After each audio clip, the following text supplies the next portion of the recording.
बहुत समय पहले एक छोटे से गांव में रामू नाम का लकड़हारा रहता था। वह बहुत मेहनती और ईमानदार था, लेकिन उसकी आर्थिक हालत अच्छी नहीं थी। वह रोज जंगल में जाकर लकड़ी काटता और उसे बाजार में बेचकर अपने परिवार का गुजारा करता। एक दिन रामू नदी किनारे एक बड़े पेड़ की लकड़ी काट रहा था। तभी उसका हाथ फिसल गया और उसकी पुरानी पर बहुत जरूरी लोहे की कुल्हाड़ी छपाक से नदी में गिर गई। नदी गहरी थी और पानी तेज बह रहा था, इसलिए वह उसे निकाल नहीं पा रहा था। रामू परेशान होकर किनारे बैठ गया। उसकी आंखों में आंसू आ गए, क्योंकि कुल्हाड़ी ही उसका रोजगार था। तभी नदी से एक देवदूत प्रकट हुआ। देवदूत ने पूछा, क्या बात है रामू, तुम इतने उदास क्यों हो?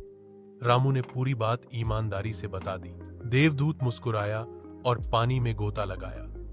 थोड़ी देर बाद वह एक चमचमाती सुनहरी कुल्हाड़ी लेकर आया और पूछा, क्या यह तुम्हारी कुल्हाड़ी है?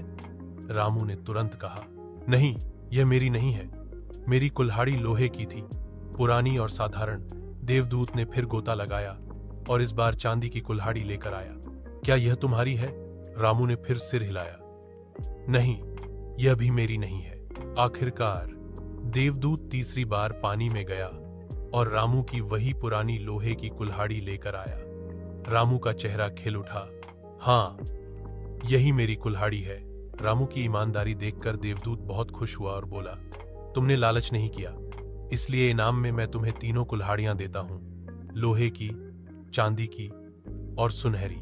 रामू ने देवदूत को धन्यवाद दिया और गांव लौट आया। उसकी ईमानदारी की कहानी पूरे गांव में फैल गई और लोग उसे और भी ज्यादा सम्मान देने लगे। सीख: ईमानदारी।